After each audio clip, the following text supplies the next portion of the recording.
A quick note before we start, you can find all links and resources discussed in the video description, and please use them to support us. Please also comment, share your opinions and ask any questions. Thank you and enjoy. Yeah, so obviously the LEK exam is on Saturday the 24th. Everyone's aware of this. The majority of the talk is going to be based on people sitting the LEK in February. I've put it a bit at the end for people who are planning on sitting the LEK in September or after that. And then with regards to after the LEK, things like the stage, because a few people asked me about it, I've included a little bit on that. Obviously, at the end of the day, I can only tell you how I got on and how it was for me. I think in general, it's probably going to be very, very similar for you. And everyone seems to have a very similar experience. But I mean, my word isn't set in stone. Obviously, take everything with a pinch of salt. I'm going to give you my best opinion, but you have to make your own opinions on things as well. Okay, so last week you obviously all got an email, or at least you should have gotten an email saying where you're sitting the exam. It'll tell you that the exam's at 11. Maybe yours is at a different time, but I don't think so.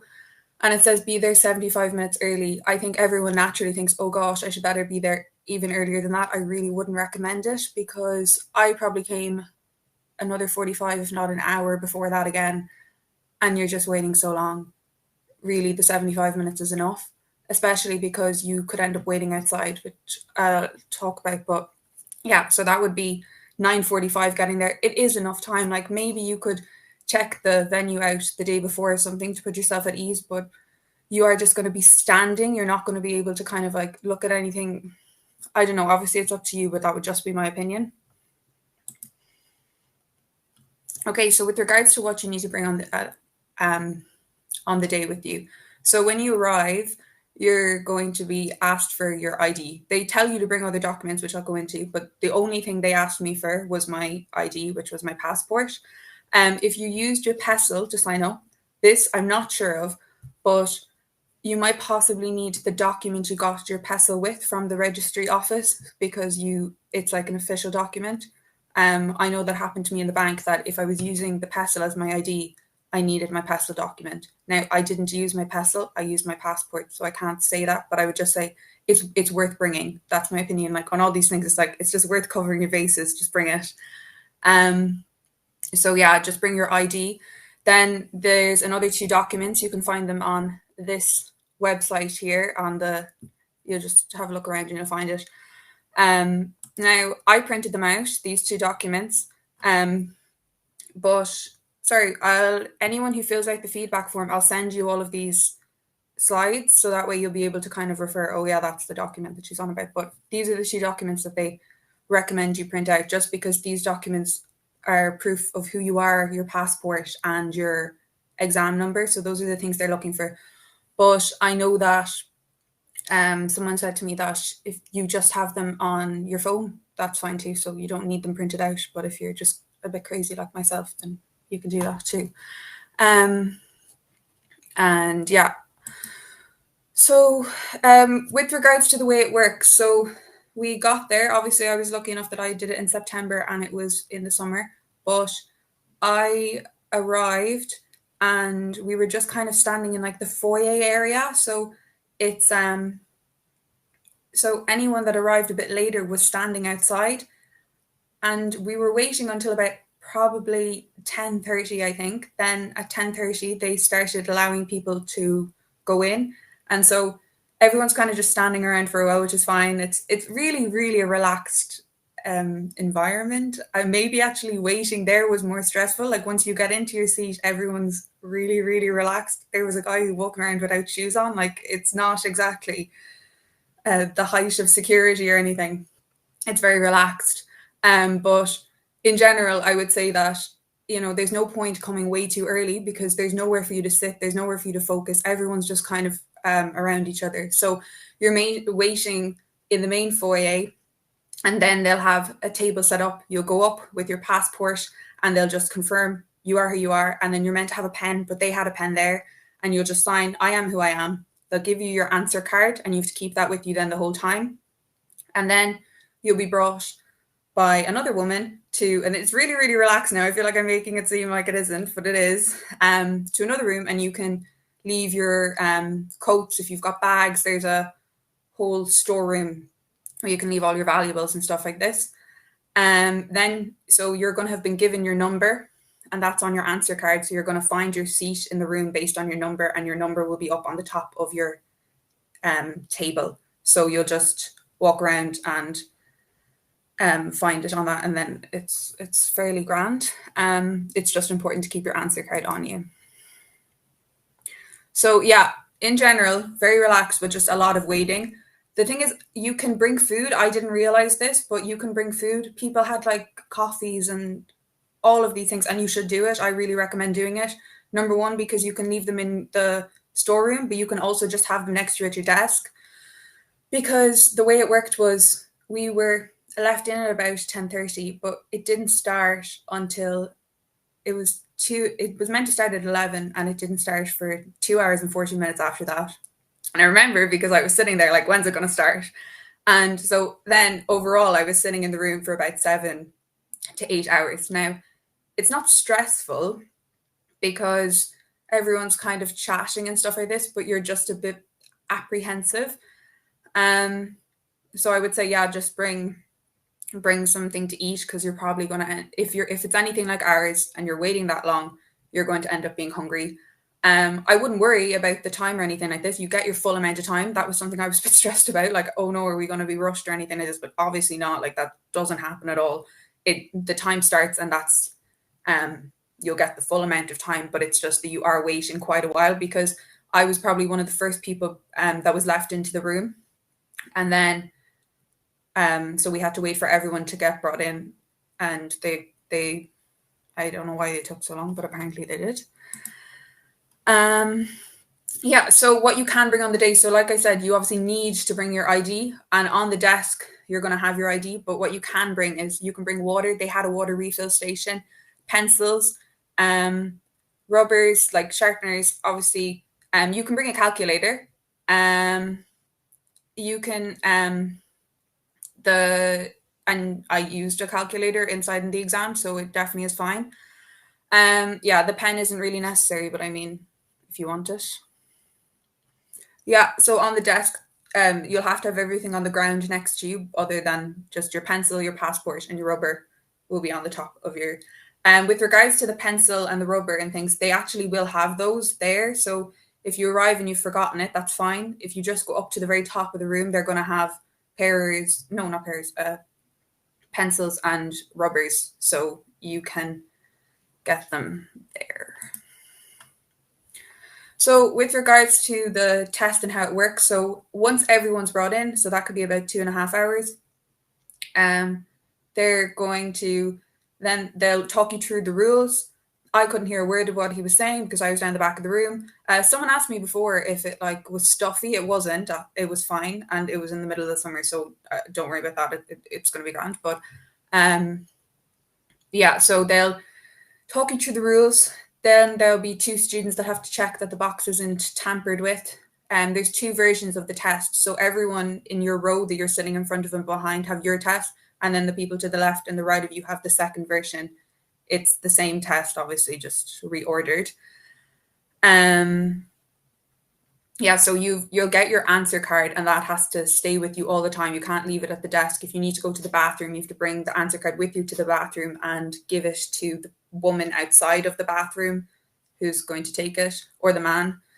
That's probably the only important thing, but it's not stressful. They just don't want anything going awry. So yeah, with regards to timings, you're really not under any time pressure at all. I went into the exam going, oh, I'm definitely going to be out in 2.5 hours. I wasn't. I did use all of the time, but that's because I kept rechecking it, mainly because the exam was in a weird, I'll speak about it, but it's not in an A4 sheet. It's A5, so it's quite small. And I just felt like I was flicking through all of these pages and then trying to look on the answer card. So that's what kind of like I ended up rechecking my test so many times. But yeah, so the way it'll work is there'll be a big clock at the front of the room, and that'll be counting down the amount of time that you have. You're definitely going to have enough time. Just make sure to give yourself plenty time to fill in the document at the end, the answer card. So it's the same as kind of any classic test where you're not filling in on the answer booklet. You can write on the answer booklet, that's fine, but you're filling in on an answer card sheet. So leaving the exam early. So the exam's 4 hours. You have to stay for at least 150 minutes, so 2.5 hours. And then at that point, they're going to announce, okay, 2.5 hours has been up. If you want to leave, you can leave. Please be quiet. This was a big problem. People seem to think that because they were done, everyone else was done. And that's obviously not the case. You don't know if someone's really stressed out inside in the situation, so just try and move your chair quietly, but you can leave. You can leave from the 2.5 hour point up until the very last minute. You can leave early. So after the 2.5 hour mark, you can leave, and there's no time constraint. But yeah, they won't let you leave before then. That is something that they stick to. With regards to the bathroom, I didn't use the bathroom in it, but I know lots of people did. And it's the same thing. So you can't go to the bathroom within the first 2.5 hours. This is honestly a bit frustrating, I think, because you're waiting so long and you don't know when it's going to start. And then suddenly they decide it's going to start and you've waited 2 hours and now it's like 4 hours before you can go to the bathroom. But whatever, it is what it is. They say online that you can only use the bathroom once. It's not that stressed out. There are probably maybe 10 people like walking up and down the aisles. But it's not, I don't think they're going to be like, no, you can't go to the bathroom a second time. Like, I don't think it's that intense. But yeah, that's what they say apparently, is you can use it once after the 2.5 hours. So with regards to the exam, there's 200 questions. You need 56% to pass. That's 112 questions. 70% will be repeated. So that's like 140 questions. And they all come from the same topics. Don't be worried about the new questions that are going to come up. You've probably seen a variant of what they are already.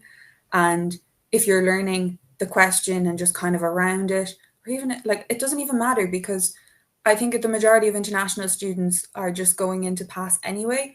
So when it's 70%, you have an option to not remember some of them and things. So overall, everyone's going to do great. I want everyone to be really calm. You're all going to do a fantastic job. You know the questions. Don't feel like, just because you're getting a few wrong still, you'll remember them on the day. You'll think of you'll see a keyword and you will remember it. Like that will happen. Like I was the same. I was thinking, oh no, I'm not going to remember any of these. I'm going to go completely blank. And like, it didn't happen. Sure, that's just your brain thinking it will, but it doesn't. So yeah, there's 5 possible answers and only 1 is correct. Obviously, you've all seen how the questions work. The questions on the exam are in the exact same order. So whatever was A on the CEM database is going to be A in your exam. Whatever was A on. The only resources I used were lekexam.pl. I looked at Dr. Falsey's from the Facebook group, and I used the CEM database. So I can't tell you about any other resources, but I imagine it's the exact same. I can't imagine why they would change that. So the answers will be the same. So if you hypothetically were just to see the question and know that the answer was C, technically you would be correct because they come with the same answers underneath. So I think that was definitely something I was worried about. And I think this is why I know that you're going to remember them on the day, because you're just going to remember almost the format. You're going to be like, oh yeah, I've seen that one before. It's this, even though you don't know why you know it's this, but it just is. So yeah, distribution. So someone asked me about this. This came from Dr. Falsey, not me now.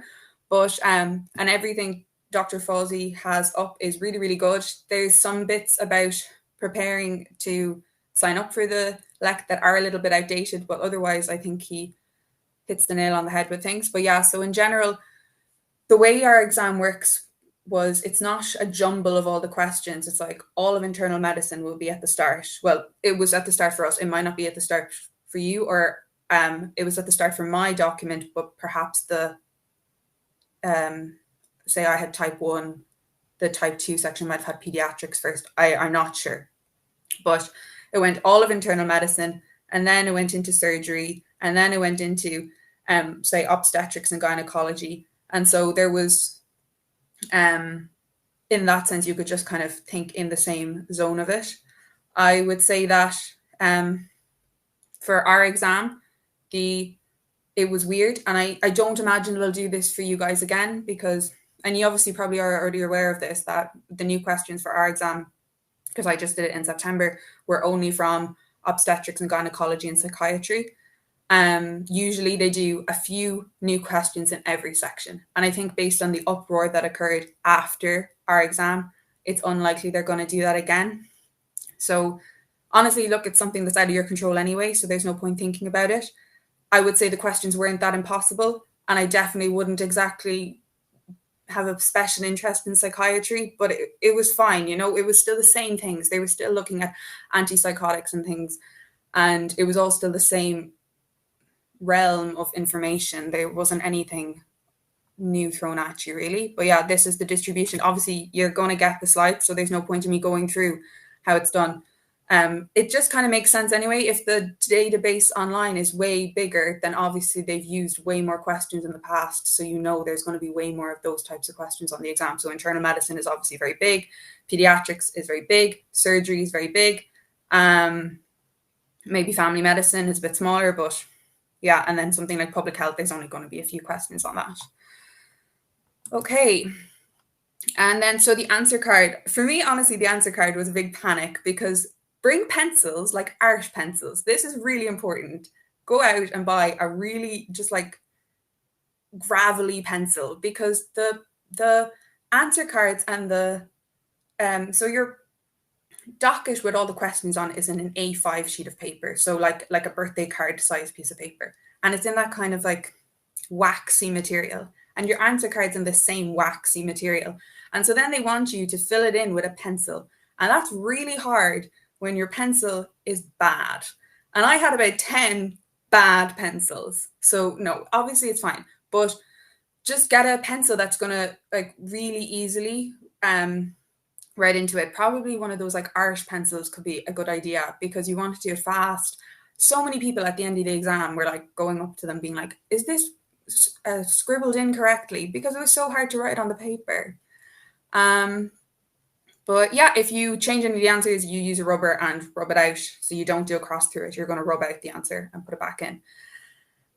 Yeah, I think that's probably nearly the most important thing I would say to you, because I think it took probably about half an hour of my time trying to properly write on the card, because it's such waxy material. Okay, so new questions. Don't panic with them. They will be the same topics. For me, how I prepared for this exam was I just learned the past questions. I really did. I just learned the past questions. I didn't learn anything else. The only other thing I maybe learned, and not even very well, was just like around the question. So if a question had all are correct except what, I would like try and learn what all the correct were, because I think you've obviously seen yourselves that they just ask the same things over and over and over again. So if you roughly know around those topics, you're going to be fine. And so, but for the new questions, what I did, I really didn't know anything about psychiatry.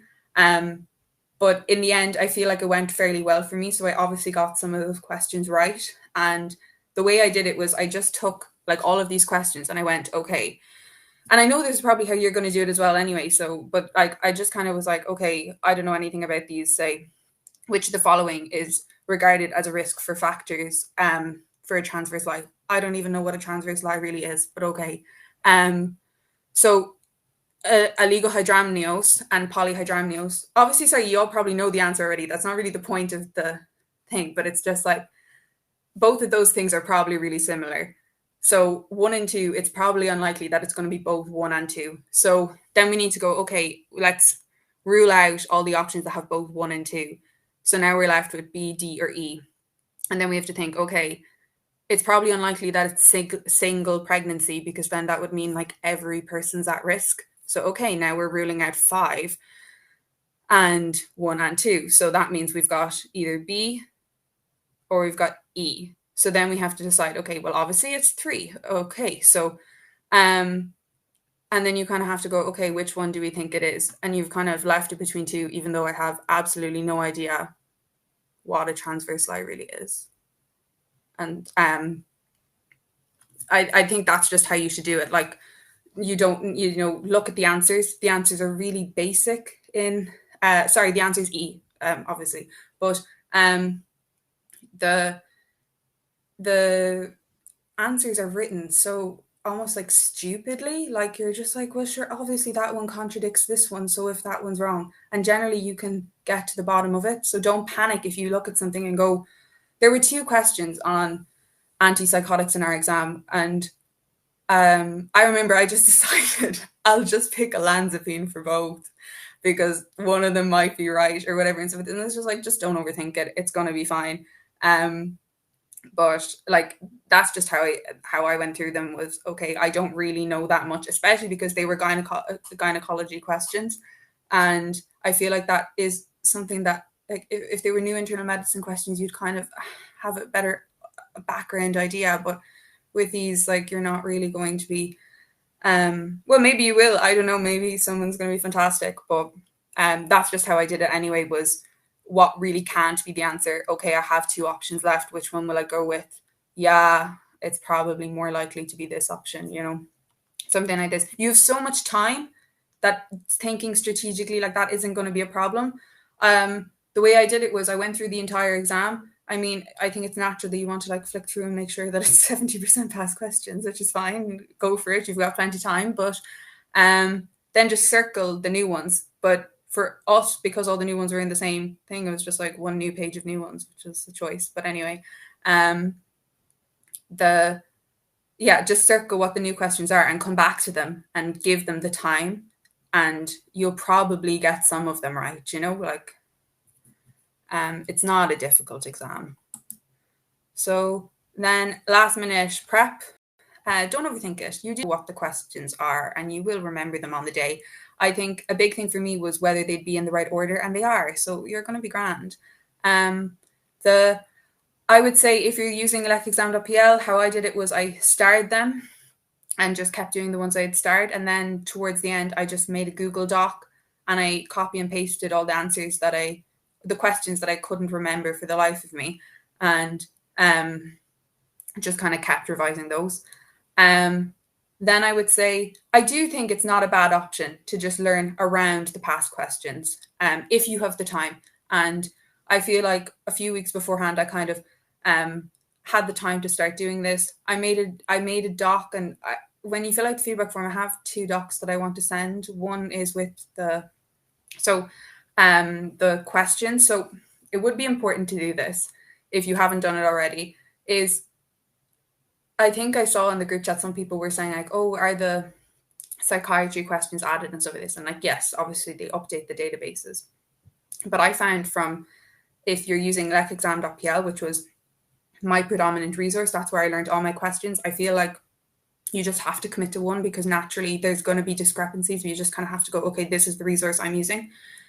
And so after I'd gone through that, I went back and I was really certain I knew all of the questions that were in the database. I went through the CEM and I went through Fawzy's documents, and I realized at the end of some of the documents, there was like maybe 3 questions max in each section that weren't in the lekexam.pl database. And that's really not that many, but I had the time. I feel like I spent a bit too long studying for the exam, to be honest. I don't think you needed to. And I kind of got in my head. But I would recommend, I'm going to send you the doc. It's only 15 pages. And honestly, 5 pages of it is probably actually questions that were on lekexam.pl that I just wasn't sure of. But I'll send you that doc, and then I'd recommend going to the end of each document that's on the CEM database and just making sure the way they add the questions every year is just to the very end of the database. So if you haven't checked already, just make sure that those last questions, you know them and you have them. Because I know for me, there were definitely a few questions that we didn't have. And it wasn't that many, but it's just like, if you obviously want to have the opportunity to get all of the past questions right, if you can. So yeah, I think I covered everything there. So this is, in my opinion, the topics that I think the LEK seems to have. This is obviously just my opinion, what I found from reading it and stuff like this. And but I just find they love going into personality disorders and antipsychotics and kind of like the terms of psychiatric terms, which is, I don't know.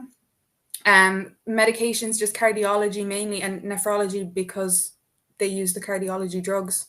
A bit on leukemia, lymphoma, definitely infections. They love like tetanus. That's because family med and pediatrics are kind of a conglomeration of just like loads of infections. So all those infantile diseases like measles, infectiosum, they love those ones. I don't know why they love the pancreas, but they seem to. And they love scores. So they love Forrester criteria, Glasgow, Bletchford score, all these things. And with obstetrics and gynecology, they really don't seem to go into much depth, but it's all about kind of positions, stations, at this many weeks, what are they doing and stuff like this. So I kind of feel like there's only a few little grids you need to know and you can get a load of those questions, right? Like I felt for obstetrics and gynecology, like I really didn't know much, but all our new questions were kind of in the same realm of those same kind of fetal station things. So it was obviously unlucky if you hadn't a notion, but you kind of were able to pick up about 3 or 4 of those questions just having a few of those tables. So it's worth a look. Look, I really wouldn't focus on learning extra topics unless you have the time. And even then, I would say it's still better off to just keep learning the questions. Obviously, it's a good idea to, maybe spend an hour or two every day if you have the time to look around the other topics. But in general, it's the questions and, you don't need to overthink it too much. Yeah, so your results, you'll get them about a week to 10 days. I know they said the first Tuesday after the exam, but I think we got ours on a Thursday. But in general, it's about a week after the exam. They'll send it to you an email. They'll send you the little code, and then you'll go on to the CEM website and you'll be able to access your grade, and you get to see all the statistics of how everyone did in all the different universities and where you stood in comparison to all of them. And then the certificate for completing the LEK, you'll get that in about a month. Yeah, so that's pretty much everything I have to say about the LEK itself. I know I wouldn't say there's much else to say. Obviously, I'll go through your questions in a second and we can go through it. But this is now maybe more on, I think if anyone who's going to sit the LEK next week, don't feel like you have to stay. But obviously, if you want to, I'm just going to do a few minutes on just how to prepare for the LEK and after the LEK, what you can do with your LEK results, what countries do what with it, and things like this. And then I'll answer the questions at the end if that's okay, because there's only about 10 more slides. So yeah, so just in general, so the LEK is held twice a year, September and February. I know lots of people probably do know these things, but I did a few people kind of very anxious texting me, not having a notion. So I'm just going to cover it, and that way it's been said and you won't feel so overwhelmed. But yeah, so how you apply in general, obviously if you're planning on sitting the LEK in September, you might be feeling a bit stressed now because you can't see any information on it because all of the websites about February, and I wouldn't really worry about that. That's just, you're going to apply about 2 months in advance. So if you're planning to sit the LEK in September, you're going to be applying by July.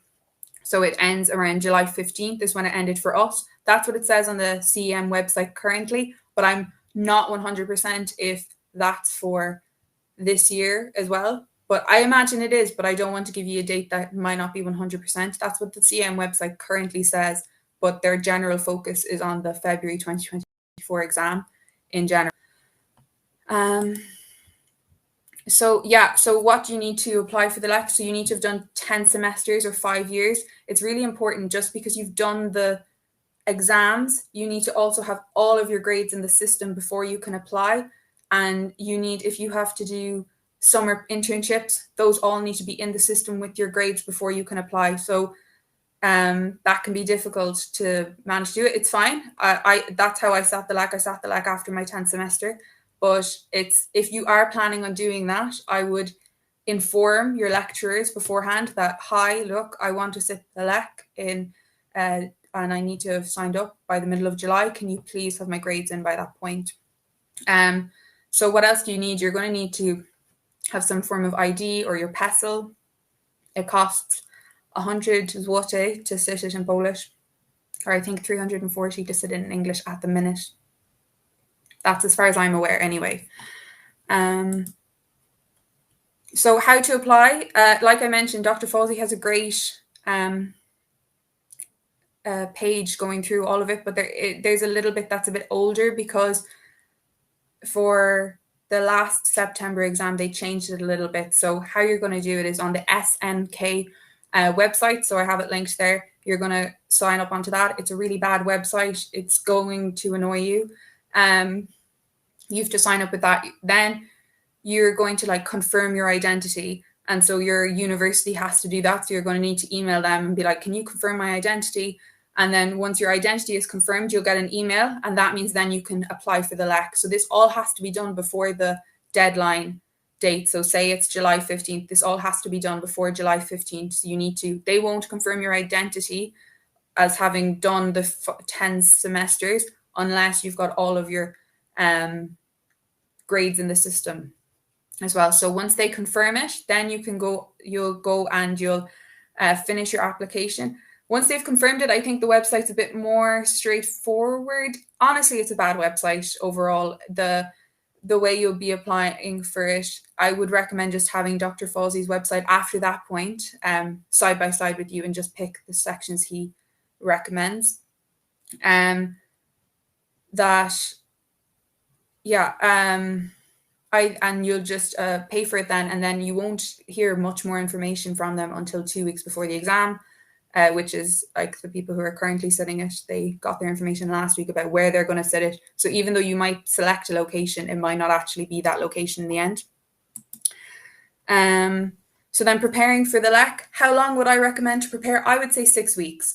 I probably took a bit longer to prepare, but that's just because I was kind of being a bit more relaxed about it. I would say if you gave yourself 6 full weeks where you weren't doing hospital classes or you weren't really doing anything else, I think you could prepare really, really well for this and do very, very well. I did do very, very well, and I was very happy with how it went. And I would say that 6 weeks was more than enough. With regards to resources, I would think that you can choose to pay or you don't have to. I mean, I don't want to tell anyone that they should pay for a resource, but I think that Dr. Falsey's website resource is very, very good and it's free. I know that the English Council of English Division Students has a document, a PDF document, which I'll share in a second, and they have a comparison side by side. Actually, maybe you could send them the link to that. Eddie, maybe you could do that, maybe so other people could see. So that gives you a comparison of yeah, perfect, brilliant. Okay, so I can look at it in a second, but that gives you a comparison of how much each of these costs, because lekexam.pl is really, really expensive. It's just the one that I did use, so obviously I can only tell you about that, but I'm not saying it's better or worse than any of the rest of them. They're all probably the same. They all have the same questions. LEK na LEK is in English as well. LEK isn't in English, so be careful with that because the original website's in English and it can confuse you. But yeah, I would say that you could buy a lekexam.pl subscription and just share it with a few friends, and then it's not so expensive maybe. And Falsey obviously has his Facebook links, which are really, really good in fairness too.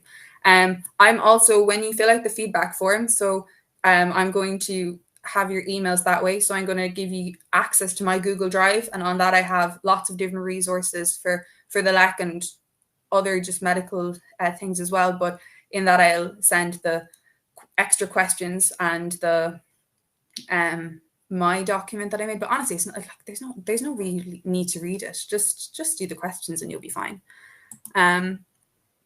Okay, so this is just about doing the stage. If you want to do the stage in English, you have to do the stage in English in your own university. I didn't realize this before. I thought you could do it in different universities, but if you want to do the 6-month stage in English, you have to just contact your own university, and they will they'll organize it for you if they are nice.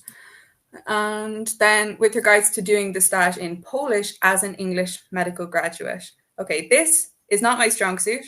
I've given it a stab because a few people asked. Yes, sorry, I can see your message about Warsaw and Poznan. I also saw that, but as far with regards to them accepting students from other universities doing the stage, and I'm not sure, I don't know if your university has to do something in conjunction with this. It's definitely something to look into. If you're planning on doing the stage in English and you want to do it in, for example, Warsaw as a supplementary thing, you need to look into whether it's possible to do it with your university, because I know in my university we're only meant to do it with our university. So it's definitely, in general, it's not clear. Obviously, it's a bit of a dubious thing, people doing the stage in English. So it's obviously something to look into more yourself. But yeah, so if you want to do it in English, if you want to do the stage in Polish as an English graduate, you have to if you are an EU citizen, you apply with the same regulations as a Polish citizen. But if you're a non-EU, then you have different regulations unless you have residency status or something like this. Honestly, this isn't something I know that much about, but in general, it seems to be EU students, EU citizens and non-EU citizens. There are some differences, and it's generally, I think, from what I gather, to do with the Polish proficiency. So with regards to what you need, you obviously need your medical degree. You need to a statement saying that you're like of legal capacity from a doctor. You need to have a letter of fluent spoken and written Polish. And so the difference between an EU and non-EU is that if you have, so obviously if you want to prove your Polish fluency, you can just sit the LEK in Polish and that'll count. But if you want to sit the LEK in English, you can still apply for the stage in Polish, but you need to go to this website. So the State Commission for Certification of Proficiency in English as a Foreign Language. And on that website, you will submit an application. So this is if you studied in English in the EU, then you need to present this written document. So you don't have to do an exam, but you just have to submit an application stating that you know Polish. And with this website, I haven't done it. This is just the research that I did on it. And so if you don't actually necessarily have to do the B1 exam, which for non-EU people they do. But yeah, you just need to go on this website, which obviously you'll get the slides and you'll have the link. So I wouldn't worry about that. But yeah, so if you're a non-EU, as far as I'm aware, you need a B1. And you can use this website. I think it's really this was pretty good. I learned a lot from it with regards to the Polish requirements as non-Polish citizens.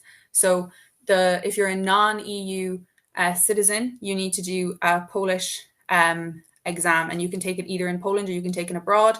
And you need to, they do them about 3 times a year, and you need a B1. So a C2 is like really, really, really fluent, and a B2 is below that, and a B1 is below that. So it's almost counterintuitive that a B1 is actually would have a worse standard of Polish than a B2. So, and then these are just the topics that they're going to cover in the exam. So they'll be listening, writing, speaking, reading. You've got it all, don't worry. Yeah, so then with regards to your Polish medical license, so obviously you get a provisional to do the stage, but if you want to get a full Polish medical license, you have to pass your LEK, you have to have completed your stage, and then you also need to have your medical diploma, which I think is fairly self-explanatory. So after the LEK, if you sit the LEK, it means you can apply to an FY2 standalone, but it does disqualify you from applying for an FY1. Malta doesn't seem to care, from what I gather. You can have done the LEK, you can have not done the LEK, but you'll be applying for FY1. If you sit the LEK, you can still apply for an internship in Ireland. And most other European countries seem to take your diploma and the LEK, and they're happy for you to start your specialization in general. So that's kind of how it works. And then these are just some contact emails and numbers that I used when I was preparing for the LEK. So maybe they could be useful for you as well. And I think that's everything. So really, I want to reiterate, you're all going to do really well. You do know the questions. Obviously, it'll be a bit nerve-wracking going in, but you're going to be fine. So yeah, maybe I can just answer some if you have any questions now. I'll just have a look and see if there's anything here that I can answer.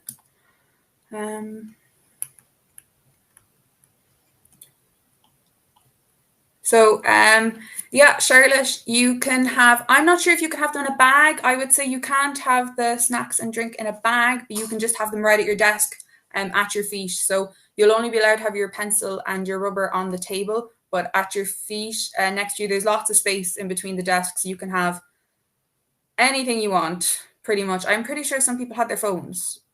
My phone was in in the valuables room. Like really, it felt very, very safe. I left everything in there. I wasn't worried at all. But some people did, I think, have their phones next to them, like face to down. But don't quote me on that. I'm 90% certain. Okay, great. I think I answered the other questions. So fantastic. So how long did I study for the LEK? I started studying in the end of July, I would say about halfway through July. Yeah, I started studying then about the third week of July. I would say it was more than enough time. I mean, I still did like a summer internship in the middle of that, so it wasn't 100% on the LEK, but I would say that that's more than enough time. I would say about 6 weeks is plenty of time.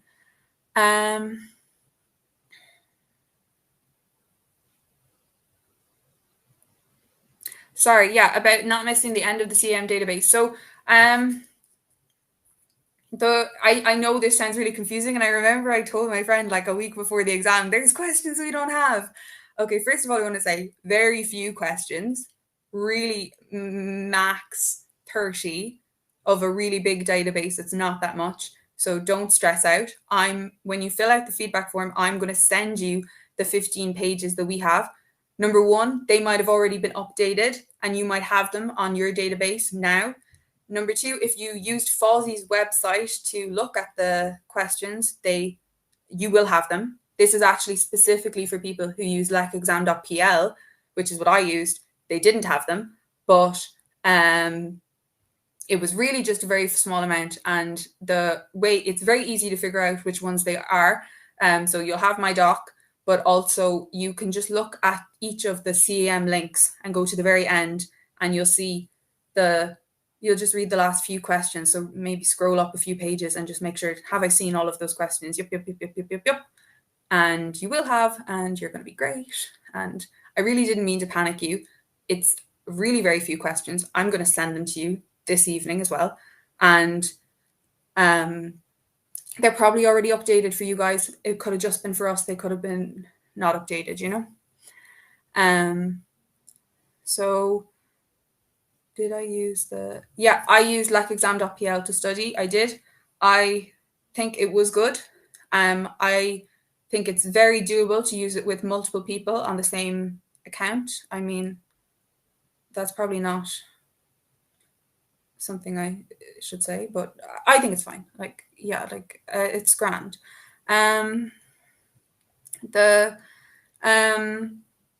Is the app updated with all the old questions? That's kind of exactly leads into what I would say. I would say yes. I would say the app is great. I would say LEK Exam is very, very good, but I would say it's expensive. And I think another thing is I should state that when I had lekexam.pl, I was given it as a gift.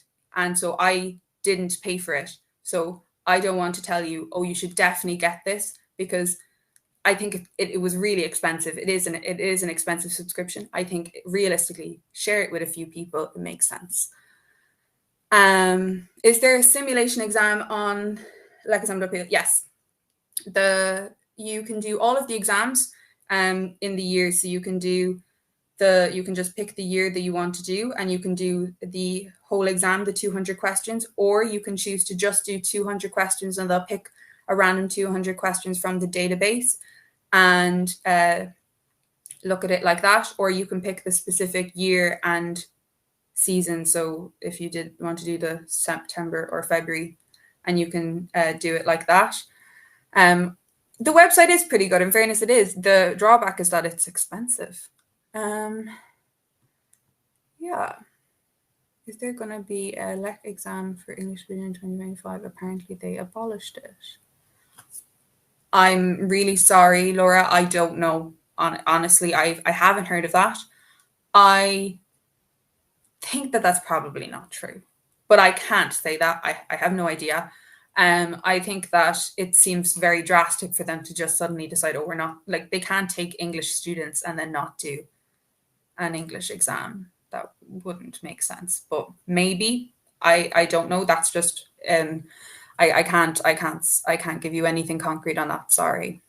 So yeah, my plan is to go back to Ireland. Fingers crossed. But I sat the LEK because I also applied for an FY2 standalone position, and so we'll see. I mean, it was just to give me more options, to be honest. I'm also was considering if I were to do the stage in English and go on. Really, it was just to give me more options. That's the honest answer there. I would say that you can use it in your portfolio is another option if you have. You'll see on the percentile, and honestly, it's really not that hard to do. I'm sure you're all going to do fantastic. I really didn't prepare very well for it, and I came out in the pretty much the top percentile. I think it was 98th percentile, and I really didn't prepare for it. You're all going to do great. Like you are. I cannot stress that I only learned the questions on the database, and I would say they are at the end of FOSSE's doc. Yes. I don't want to tell. I'm a type of person that I had to look at all the resources. But yes, they were at the end of FOSSE's doc. FOSSE's doc is where I found the answers. So yes, they were. I don't think anything wasn't on FOSSE's doc, to be honest. I think, unfortunately, the problem with FOSSE's doc is there were a few answers that I didn't personally agree with, and LEK Exam.pl didn't fully agree with. But I think overall, his documents are brilliant, and the vast majority of them I would agree with. And who's to say which is the correct answer at the end of the day? It is just based on the group of people that decided what the answers were, but yes, the questions are on Dr. FOSSE's document. So they're just talking there about LEK na LEK being a lot cheaper. And look, honestly, yeah, that's probably true. I didn't even know LEK na LEK existed when I did it. It very much could be. I think you just have to ask someone who's used it. I can't comment on it because I haven't. Do you mean on the LEK exam website? There's two sections. There's a 5,000 question section and a 200,000 question section. You only study the CM database anyway. If you're on lekexam.pl, then it's that. I agree that is a confusing aspect to their app, and they should maybe make it a bit clearer. If we fail the September LEK, can we take the next February exam? Yes, you can. I don't think it has anything to do with you can take the LEK exam multiple times to improve your grade.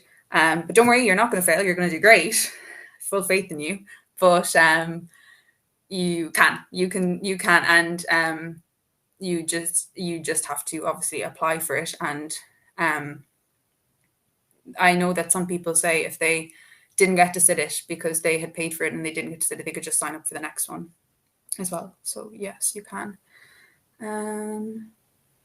So yeah, as far as I'm aware, it is recorded. In the LEK app, exactly, Laura. Yeah. So sorry. Exactly. So then, yeah, we're on the same thing. You don't need to look at those 5,000 questions. It's just going to stress you out, and it's not useful. It's just questions that LEK exam have made up themselves. Honestly, I don't know why they've put that in there. It's very stress inducing. Thank you so much for your time today, guys. I know that I probably spoke about way too long on some ridiculous things, but yeah, I hope anyway, maybe you got some solace from it. Please tell us what you liked or disliked about the video and ask any questions in the comments. If this video is useful, please give it a like.